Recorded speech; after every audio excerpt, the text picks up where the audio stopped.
তওবা করে আল্লাহর কাছে দোয়া করে, আল্লাহ জীবনে অনেক অন্যায় করেছি, অনেক অপরাধ করেছি, আল্লাহ রে কখন জানি মালাকুল মউত এসে যায়। এ যুবক বন্ধু, ও মুরব্বি বাবাজিরা, ও পর্দার অন্তরালের মারা, গভীর মনোযোগ লাগাই দিন। মনটা দেখেন নরম হয় কিনা, কার জানি পিছনে আজরাইল খাড়া হয়ে আছে, কখন জান কবজ হয়ে যায়, কার জানি ওই কাফনের কাপড় দোকানে চলে এসেছে, কার জানি জংলার বাঁশঝাড়ের বাঁশ রেডি হয়ে আছে, কার জানি গোসল দেওয়ার মতো 3-4 জন লোক রেডি হয়ে আছে, কার জানি ওই খাটিয়া নেওয়ার মতো 4 জন লোক উপস্থিত হয়েছে। এই দুনিয়া ছেড়ে কিন্তু সকলকেই যেতে হবে।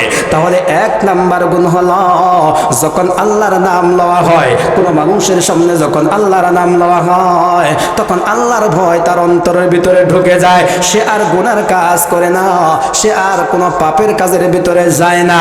এটা হলো 1 নাম্বার গুণ। ও বাবাজি, ও যুবক বন্ধু, 2 নাম্বার গুণ হলো ওয়াইদা তুলিয়াত আলাইহিম আয়াতুহু যাদাতহুম ঈমানা।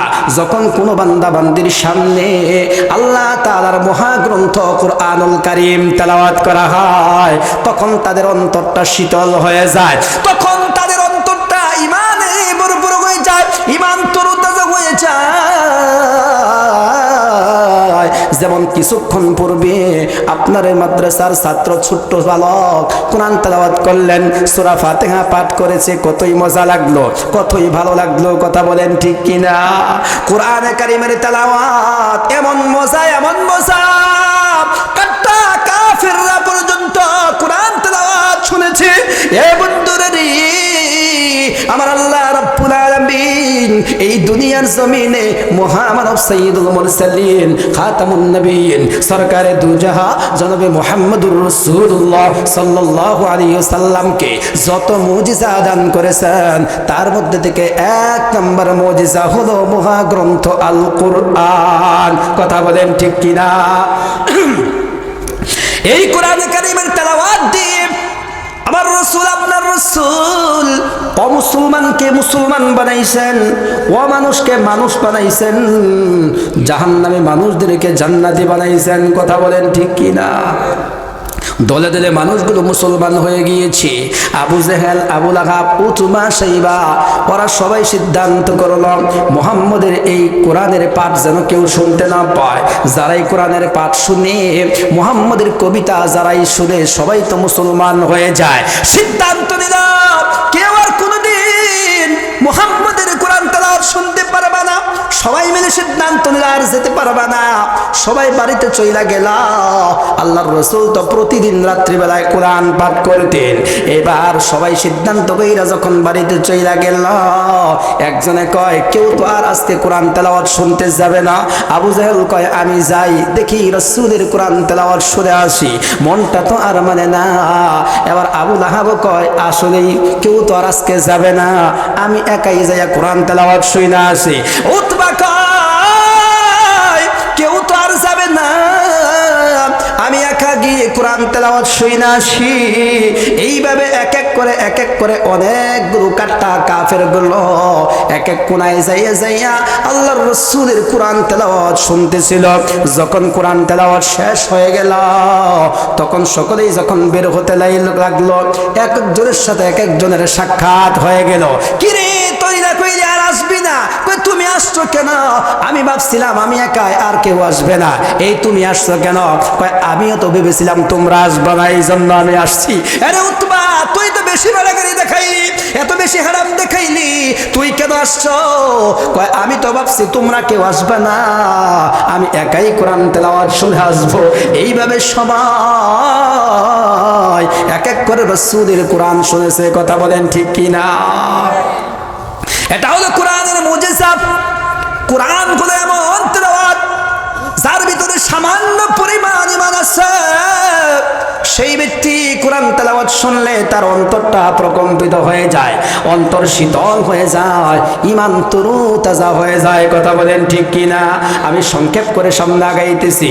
ও মুসলমান বন্ধু, 3 নম্বর হলো আমার আল্লাহ বলে বলেছেন ওয়া আলা রাব্বিহিম ইয়াতাওয়াক্কালুন, আমার মুমিন মুসলমান বান্দারা তারা সর্বদা আল্লাহ তাআলার উপরে ভরসা করে, কোনো মানুষের উপরে ভরসা করে না। আল্লাহ ছাড়া কারো উপরে কোনো ভরসা করে না। আল্লাহ তাআলা ছাড়া কারো উপরে কোনো ভরসা করে না।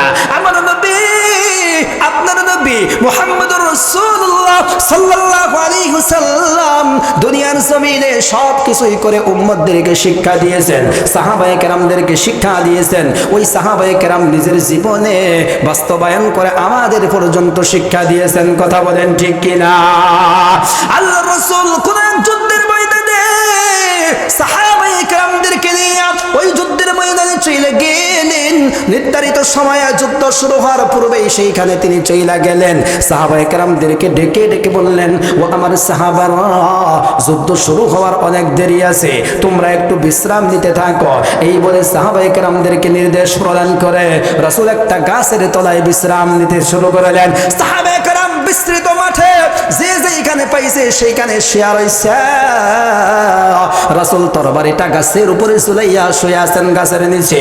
একটু বেলগুম ভাব, একটু হালকা ভাব যখন আসছে ঘুমের, দূর থেকে একটা শত্রু দেখে মুহাম্মদ ঘুমায়, মুহাম্মদের সাথীরা সবাই ঘুমায়। ওই লোককে ডেকে ডেকে বলল, ইয়া মুহাম্মদ, তরবারি হলো আমার হাতে, তোমাকে কে রক্ষা করবে এখন আমার হাত থেকে বলো। রাসূলুল্লাহ সাল্লাল্লাহু আলাইহি ওয়াসাল্লাম ডেকে ডেকে বললেন, ও কাফের, ও ইহুদি, তুমি ভেবেছো আমি তোমার কথা বলবো? না না না। কই তাহলে কে তোমাকে রক্ষা করবে? আমাকে আমার আল্লাহ তোমার এই তরবারির থেকে রক্ষা করবে। এবার ওই কাফের লোকটা একটা মুস্কি হেসে দিয়ে বলল, একটু অট্ট হাসি দিয়ে বলল, পাগল নাকি রে, তরবারি হলো আমার হাতে, তোমাকে রক্ষা করবে তোমার আল্লাহ, কিভাবে সম্ভব? তুমি বলো তো দেখি তোমাকে কে রক্ষা করবে? রাসূল এবার ডেকে ডেকে বললেন, ভাই রে, তোমাকে আমার হাত থেকে, আমাকে তোমার হাত থেকে রক্ষা করবে আমার আল্লাহ। আমার লোকটি ডেকে ডেকে বলল, আমার হাতে হলো তরবারি, তোমার হাতে তো কিছুই নাই, তোমাকে আমার হাত থেকে কে রক্ষা করবে? আল্লাহ তাআলার উপরে ভরসা করে আল্লাহর নবী ডেকে ডেকে বললেন, আল্লাহ, ও আমার আল্লাহ, আপনি ছাড়া তো আমার কোনো প্রভু নাই, আপনি ছাড়া তো আমার কোনো আল্লাহ নাই, আপনি ছাড়া তো কোনো মাবুদ নাই। ও মাবুদ, আপনার উপরেই তো আমি ভরসা করেছি।